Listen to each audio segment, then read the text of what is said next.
All right, y'all, welcome back. So for this episode, I'm pretty much going to show you the difference between a super liberal Negro and a more, actually a super liberal Negro with a lot of feminine energy. You know, you always hear me talking about that feminine energy, and pretty much what that's about is not seeking solutions, always want to be up in the moment, but doesn't really see the forest between the trees and the bigger picture, and and searching out real tangible solutions to problems.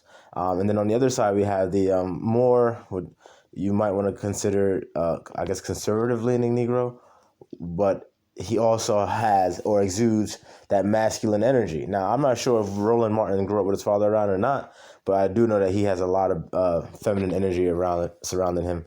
And Jason Whitlock, as for those of you who do know, because he says it a lot. He did grow up with his father. His parents were divorced, but his father was definitely in his life. And you can see that in the way that these two carry themselves, in the way that they're talking, and the way they're discussing things, and in this video, you'll see. And obviously, I'm going to play it, and I'm going to stop, and I'm going to highlight certain areas. All right, so let's do it. Dr. King's book, Where We Go From Here, also dealt with that whole issue. All those lives were preceded by police brutality. And so one of the issues that they were protesting was exactly what NFL players are protesting, police brutality. I think that it would be a bit disingenuous to say that John Carlos and Tommy Smith were protesting police. For those of you who don't know, John Carlos and Mr. Smith, those were the guys. I'm sure you've probably seen this photo before. It's the black dudes at the Olympics, and they're on the not podium, but like the thing that you stand on when you win, like the first, second, third thing, and they're standing on it, and then they have their fist up in the air.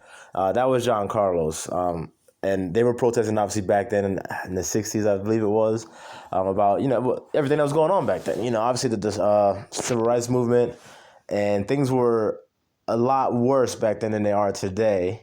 But when you let certain people speak about this, they'll try to speak to you like it's just as bad now as it was back in the '60s, and that's just not the truth. And I think that's what Jason is saying when he's saying it's being disingenuous. So yeah, that's what John Carlos was.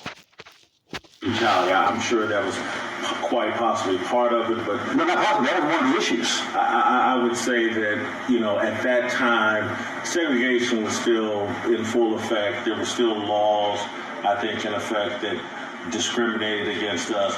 As it relates to police brutality in 2018, Roland, the government is highly motivated to try to prevent police brutality. Which government? The American government. But which one? Yes. They're all, because we're in a capitalistic society. When these deaths happen, there are government payout. The taxpayers get taxed. There's Right. $1 million settlements, things like that. The government has great enthusiasm to stop police brutality because it costs money. But they don't. Let me finish. The government is very enthusiastic about incarceration. What the government wants is to politely take people to jail and prisons. That's a money-making venture. The government has no interest in a handful, 20, 100, 200. They don't have an interest in 200 or 300 people getting killed by the police. It's a money loser for them. Right, but that's... So what Jason's saying is that the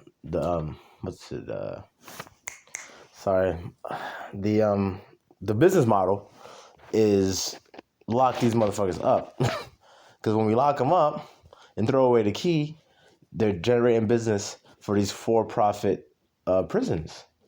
All right, and then the for-profit prisons also donate money to the super PACs that get these politicians elected. So it's like it's one big circle, So what he's saying is that's the business model, that's the business plan. So anything that goes against that, which goes against making money and is losing money, i.e., killing these people and then having to have these long drawn out settlements, that costs money. So yes, I get what he's saying. Now I do think that there's a bit of idealism involved in that as well, because I'm not just going to sit here and say, okay, So yeah, just by that definition, then the government is totally against police killing of quote unquote black people. No, I'm not gonna go that far, Jason Whitlock, because I'm not gonna say that they're totally against it. I think they're pretty much indifferent. If it happens, it happens. They really could care less about it. Um, I'm pretty sure, like from the money side, the fiscal side, yes, keep those numbers low, y'all, because we don't want to keep getting sued. But at the end of the day, if 1, 2, 3, 5 die a year in the hands of the police, I'm sure that's not even a blip on the radar for them. So if you have New York, if you're in the city of New York, where they spent nearly $500 million in settlements over a decade. Right. You look at the same thing in Chicago. The reality is those things are continuing. You look at what happened there's a city in Michigan. You get a police officer who pulled a black man over, planted drugs on him, beat him, had to raise taxes to pay the settlement. The reality is you're still seeing the payouts. You're still seeing the settlements, multi-million-dollar settlements. I get it, but Roland, there's no... Roland saying pretty much the fact that the settlements are still occurring, like, yes, the people still getting killed and the settlement's still coming, he's saying that to say that means that the government doesn't care because they're paying the settlements anyway. Now, and again, so like for this topic, for what they're talking about right now, I see you in the middle of it. I think Roland's way too far left on it, and I think that Jason's a little too idealistic in regards to this. He's leaning way too much in idealism, and because it doesn't make money, it doesn't make sense, so they're going to be against it. It's not so much whether they're for or against this day and age. It's just whether the fuck they care or not, and they don't care, and that's my issue with Roland. They don't care. They've never cared. They're not going to care. All these people, they speak and they act like, oh my God, we're not treated as equals, and yeah, we need this and this. Listen, when they wrote the Constitution, they made it very clear where you were in the Constitution. Even in the Dred Scott ruling, which was in 1863, I think, or 1862, something like that. They made it clear time and time again where the hell, quote unquote, Negroes stand in this country. So it always just throws me off when these people are just like so outraged that they get treated wrongly and stuff like that. And that's another reason why it's super important that we do take accountability. We take back over our households. Am I saying that that's going to put an end to everything? No, I'm not. But I'm saying it will definitely help us out. Like, that should be number one. That will do way more good for us in our communities than trying to go back and forth with the police. The same people that you're going to call when something happens. Black women out there. When anything happens with your side dude, or who would have, or your brother or your cousin, y'all call the cops. That's the first person y'all call is the cops. And another statistic people don't like to talk about, a lot of these black people, quote unquote, black people that get shot and killed by the cops, black people call the cops on them. Like, come on. We the ones calling the cops, and then we the ones crying when they get killed. But then we the ones saying like, oh, well, it didn't have to be like that. Then why the fuck did you call the cops then, man? Why'd you call the cops? If you against the cops, why the hell you call the cops? If the cops are just freaking murdering black people every goddamn day, then why the fuck you call the cops? Unless you were complicit in that. But you're not going to say that. See, this is what I'm talking about. We're playing this bullshit-ass game, where you have people like that's so far on the left that are just like, oh, so social justice warriors, well, it shouldn't be happening. And, the cops, listen, man, mind your own business, stay in your lane, work on something constructive in your life, but first you have to find meaning. A lot of these motherfuckers out here got no meaning. A lot of these niggas got no meaning or purpose for their life. You know what happens? You don't have a purpose? You get into trouble. You get into trouble and you fuel the prison industrial complex. Oh, Lord, I can't, man. I can't. Job where people operate in perfection. There's just no job. And police have... Let me rewind that a little bit. Okay, or not. Oh, hell no. Let me finish. The government is very enthusiastic about incarceration. What the government wants is to politely take people to jail and prisons. That's a money-making venture. The government has no interest in a handful, 20, 100, 200. They don't have an interest in 200 or 300 people getting killed by the police. It's a money loser for them. Right, but if you have New York, what happened in the city in Michigan, you had a police officer who pulled a black man over, planted drugs on him, beat him, had to raise taxes to pay the settlement. The reality is, you're still seeing the payouts. You're still seeing the settlements, multi-million-dollar settlements. Again, Roland, there's no job where people operate in perfection. There's just no job. And police have a very difficult job. They're underpaid, they're undertrained. We're in the most armed society. I think that a lot of people don't give enough credence to the fact the fact of what Jason just said is that these police officers, a lot of them are undertrained, understaffed, underpaid to deal with the nonsense that they deal with. Oh, well, then don't be a cop then. Don't be a cop then. Listen, I get that line of thinking as well. But at the end of the day, someone's got to be a cop. Someone's got to be a cop. And then you know what? You don't want military men being a cop because then what happens? They're too militaristic. Shoot first, don't ask questions. And then you complain about that. So, you know, the cops get painted with a bad picture. Now, are there bad cops? Yes, for sure. There's a lot of bad cops. There's a lot of lazy cops. There's a lot of cops that got nothing better to do than fuck with some people. Are the majority of cops like that? I'm willing to say no, not the majority. Not the majority, but there's still a lot. But then again, you know, black people, you have issues with the police, but you don't have your own police force.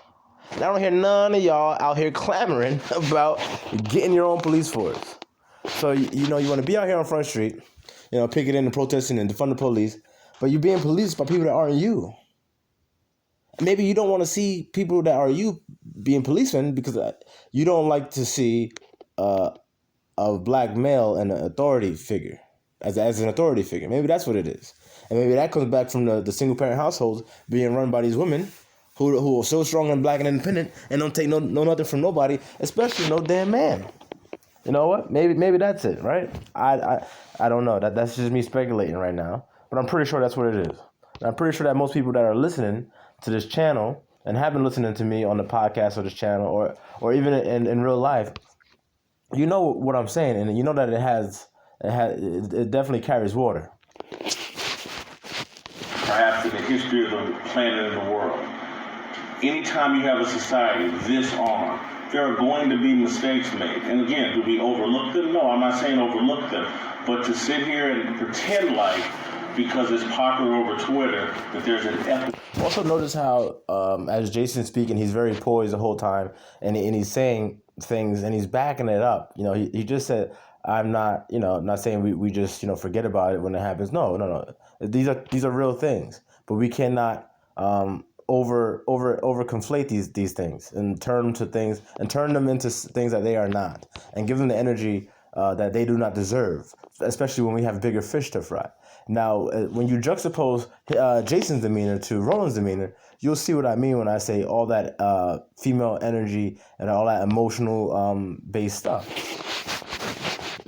Epidemic of police killing African Americans or just Americans in general, it's just not true. Well, it has nothing to do with Twitter. The reality is here. First of all, I don't say somebody being shot and killed is somebody not being perfect or a mistake. That's death. No one can return from death. I would surmise. Roland, I can't get into, it's disingenuous to get into some emotional conversation or illogical conversation. It is emotional. It is emotional. Because if it wasn't emotional and you just looked at it for on the basis that it should be, I'll tell you what it is. Unfortunate events. Unfortunate events. When you look up the number of police killing quote unquote black people in America, first and foremost, is it a problem? Yes, it is a problem, and I've said that time and time again. It's a problem, but I don't think it's even top 10 problem that we have in our community. Abortion, single-parent households, the prison industrial complex, legislation in general that have these 3-strike laws. That's 5-4 already, just off the top. So yes, police brutality. No.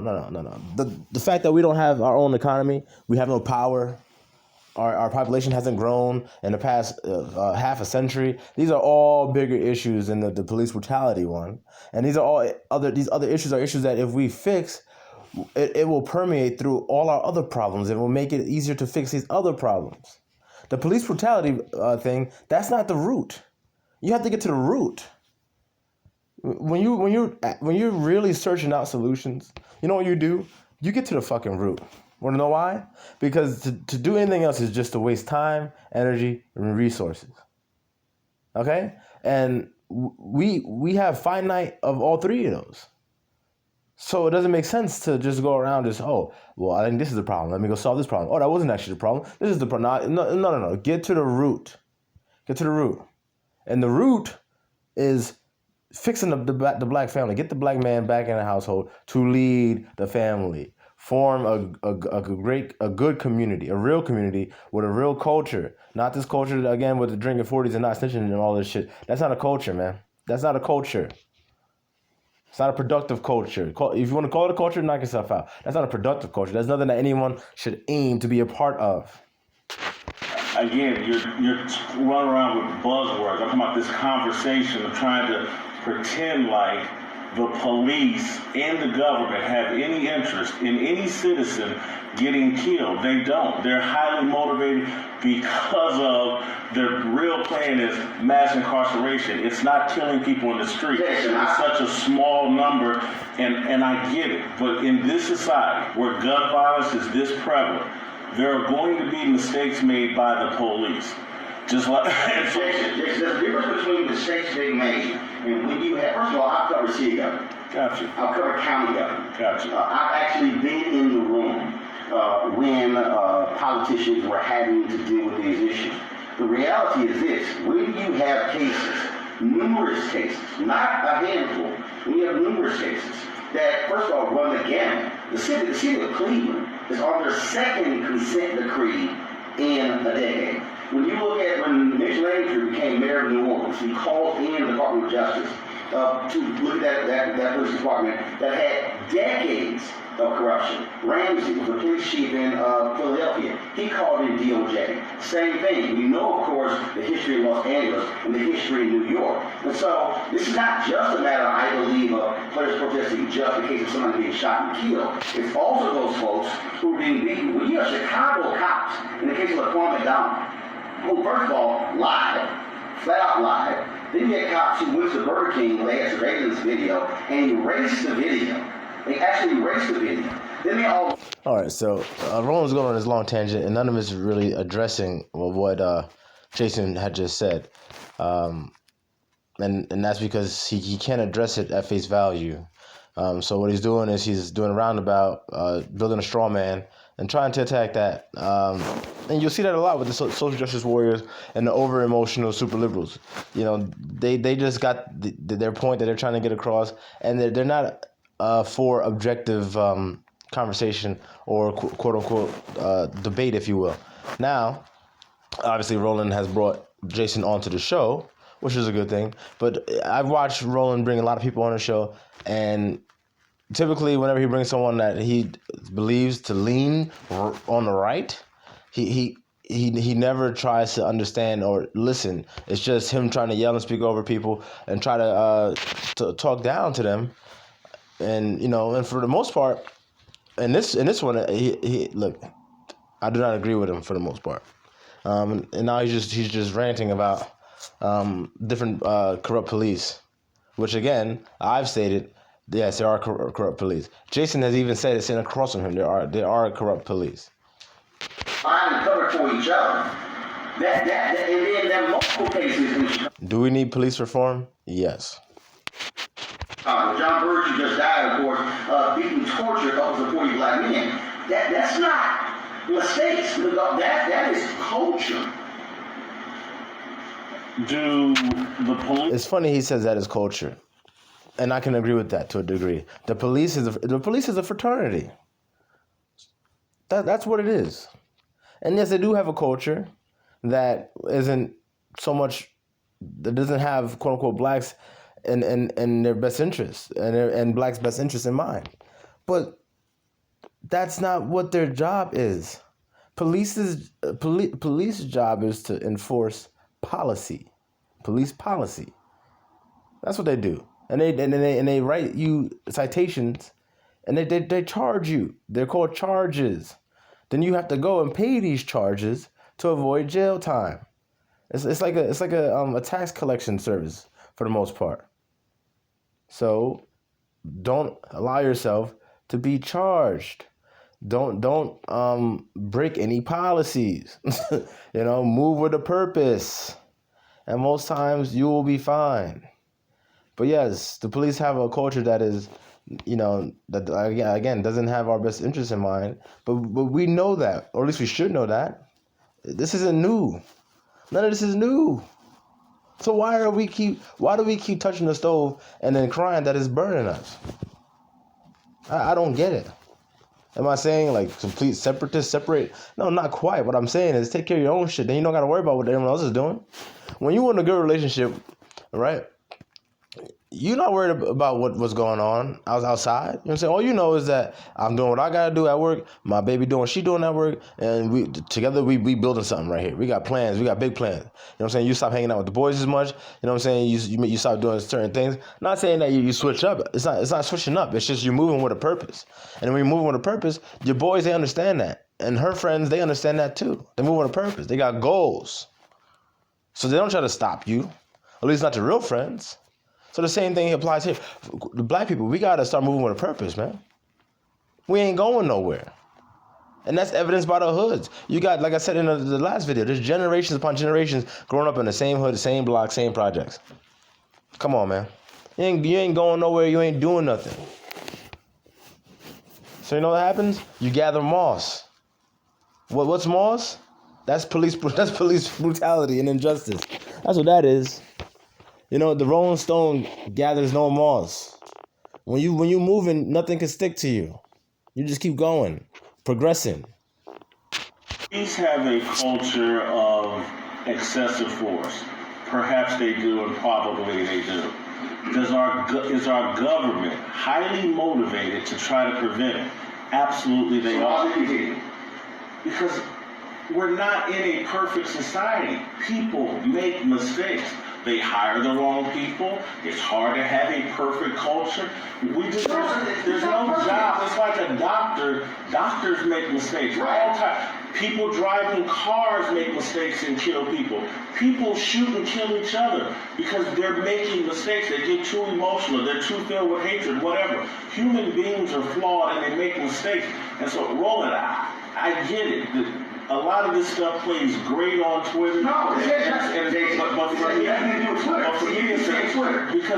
Because I'm aware most black media people and most media people in general do everything to build their Twitter brand and protect their Twitter followers. That's where their passion comes from. As someone who great black newspapers, before Twitter existed, this was an issue.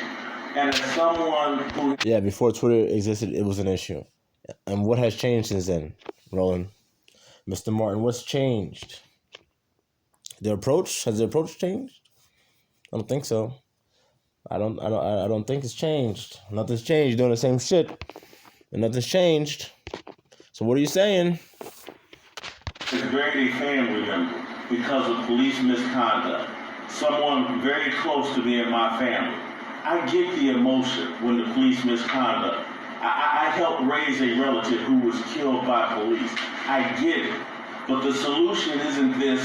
We're going to monitor the police over Twitter or through Twitter and point out every example of what's going on with the police when they do wrong. That's not the solution. What's the solution? The solution is we have to acknowledge the Roland, so what's the solution? Jason said the solution isn't to pretty much troll the police via Twitter and be on them for every little thing that they do wrong. And so Roland says, so what's the solution? As if that was the solution. Are you kidding me? This is what I say when we have to seek out solutions. And obviously Jason is offering his solution right now, But that just shows you where these people, the difference in the thought process. One is looking for solutions, and the other one, who the hell knows? Who the hell knows? What he asked him, what's the solution? Come on, man. Government is already motivated to prevent police violence and police misconduct because it's a money loser and we're in a capitalistic society. The issue that we have here has been the over-criminalization of poor people, and mass incarceration is actually the problem. The hot button issue that will get you on TV and build you a Twitter following is going to run around and micromanaging the police and pointing out everything that they do wrong. If they did that to me or you, about things that we do wrong on our jobs, trust me, they can find examples time after time after time. This complete demonization of the police is inappropriate for us because we live in communities where we need the police. We need to recognize the police make very little money, get very little training. They're the common man. If you want to get upset with someone, get upset with the politicians and the government officials who have put laws in place to criminalize the behaviors that go on in our poor communities. Because we're not doing both. No, actually, here's the issue. Roland Martin just said, why can't we do both? Why can't we do both? Jason said, we're not doing both. And then Roland just continues with what he was saying. Laws in place. Listen. To criminalize the behaviors that go on in our poor communities. Because we're not doing both. No, actually, here's the issue. What's interesting is that, first of all, one of the reasons why we have seen a change in many of those laws is... So again, he said, why can't we do both? Jason said, because we're not doing both. And then there's no follow-up. There's no follow-up. Because he can't address it on the merit. He can't address it at face value. He can't. You called them what law?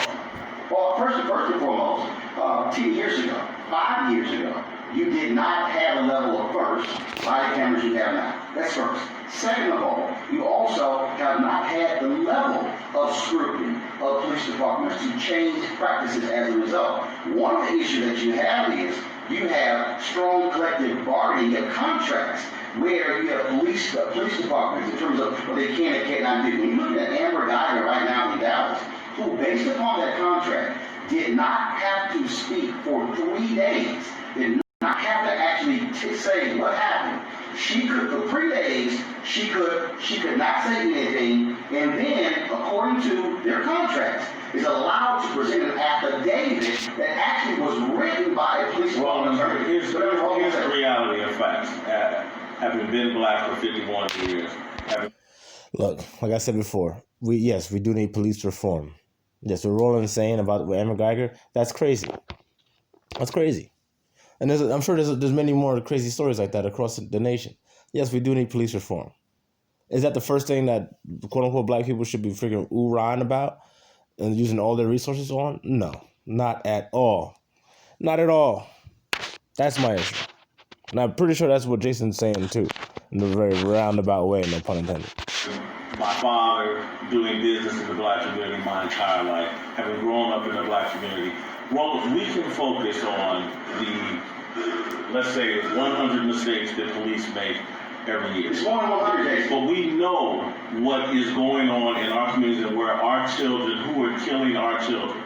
And so we can spend all this time focused on let's demonize the police, let's criticize the police. You keep saying demonize the police, but Jason, if somebody gets killed, and if you have in Chicago, for instance, so Jason was just saying how, we're putting all this emphasis on the police and demonizing them, but we know who's killing our kids in the cities. He's referring to us killing ourselves. Now, I know there's a bunch of people that's going to be like, oh, well, whites kill whites and blacks kill blacks. I get that. I definitely get that. So black on black crime narrative, and that's what it is. It's a narrative. I don't agree with the narrative because it says, oh, blacks kill each other. No, Asians kill Asians, whites kill whites. I get all that. People kill who they live nearby, right? Right. But now, past that, we are killing each other over fucking nothing, over nonsense. Drugs and gangs and which block is mine and which block is yours. And none of y'all niggas own any of it. You don't own it. You don't own shit. Except for maybe the gun that you're going to die in your hand. You don't own shit. So you're dying over nothing. You're a bunch of losers. Now, and I don't want to sound, too brash, because a lot of these brothers, they don't know any better. They don't know any better. They are truly ignorant in that sense.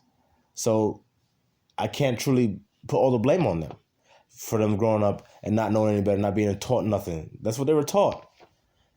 But once we get to a level where we all get taught, we're all on the same page, and the niggas still want to choose to live like that, then hell the fuck no, man. Nah, you out. You're not rocking with us. You're on the outskirts.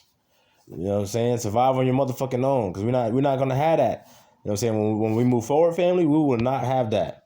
You know what I'm saying? So if you got a cousin or a brother or uncle who's like that and running the streets and that's all they want to do, let's just let them niggas know, and brace yourself too, because when the time comes for us to get our shit together so we can do better and produce better, then them niggas can't come.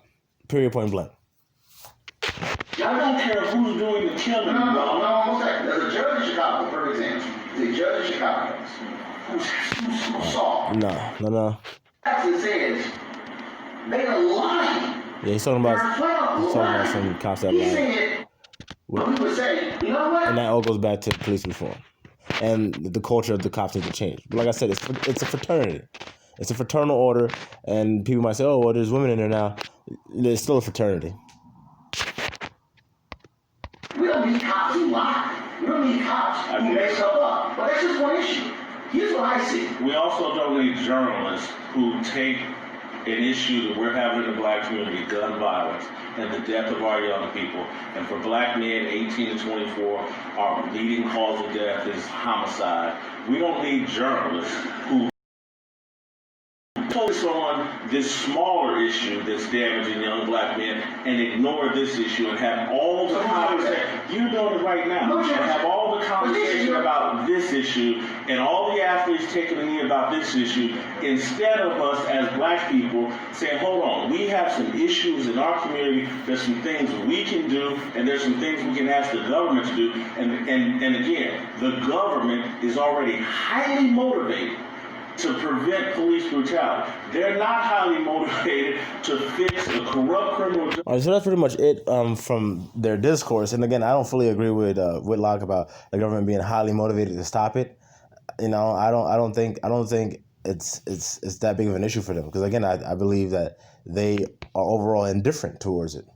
You know, now if the numbers started to get way out of hand, then yeah, I'm sure they would have to put a stop to that for many different reasons. But I'm not just going to say inherently because this is capitalism and they make more money or stand to gain more money by having these people alive and incarcerated, then just by that default or that duality, then on the other end, then they don't want them dead. And I don't think so, because obviously you have to put that human element in it, and that human element is indifference. Motherfuckers just don't give a damn. So that's how I look at it. But I do also, before I go, I just want to show some of the comments of these super wokety wokes out here that lack free thought, and they just go with what they see. So either he knows and don't care, or he's being controlled by the government. I think he hates black people himself. Based off of what, I'm not too sure that he hates black people. He literally offers solutions, and Roland has no solutions. He didn't offer any solution. 51 years on Earth and still ignorant. Dude needs to put away the butter biscuits. All right, his weight has nothing to do with it, and I don't know how he's ignorant. I don't know what he said that was ignorant outside of.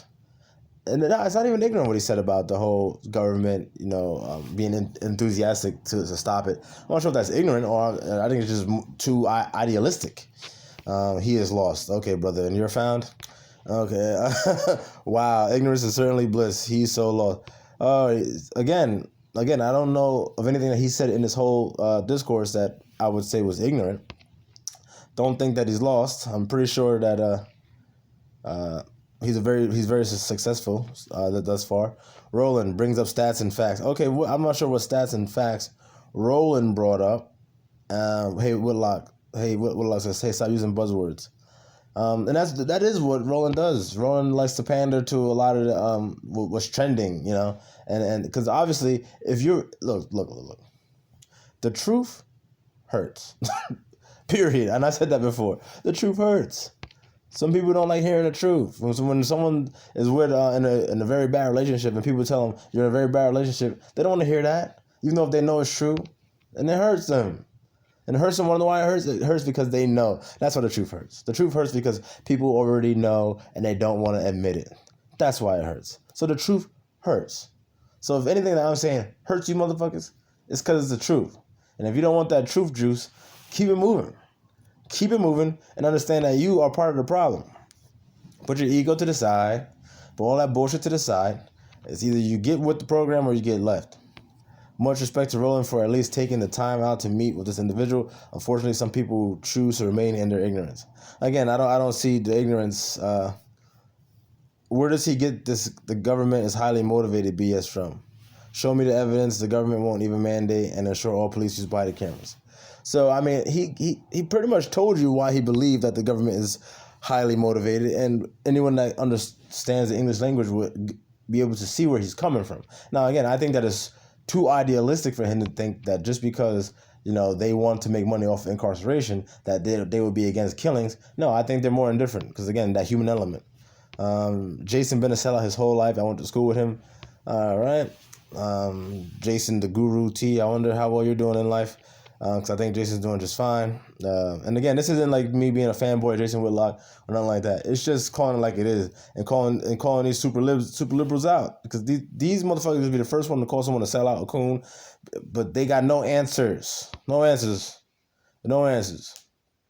They don't talk about it. They don't think about it. They don't do nothing besides bitch and complain like a bunch of pussies.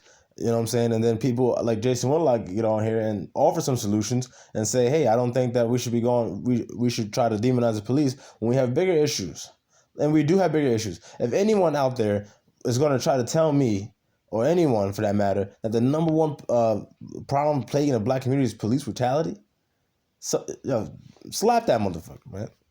Slap that motherfucker. Like, come on. Another major problem with Jason is he doesn't know the facts, nor does he actually care to know. Okay, based off of what, Jarrell? What are you saying that based off of? Oh my God. Once again, it ain't but a matter of time. Jason will be forced to see the real world in society. I'm sure he sees the real world and understands it. He's from Indiana. And y'all know how motherfuckers could be out in Indiana. I'm referring to the white folk, the quote-unquote white folk. Jason speaks facts, but because he's not down with the cause, he's looked down on by the black community. And yes, that is a fact. Jason does speak facts, and he's not down with the cause because the cause is part of the culture, and the culture is doing a whole bunch of nothing and getting a whole bunch of nothing done, and just complaining with your hand out for the quote unquote white man, the man that you have a problem with, to come and fucking help your ass. That's the culture. That's the culture, man. The quote unquote black community is like that guy, that kid that's still living at home that don't want to leave the goddamn house.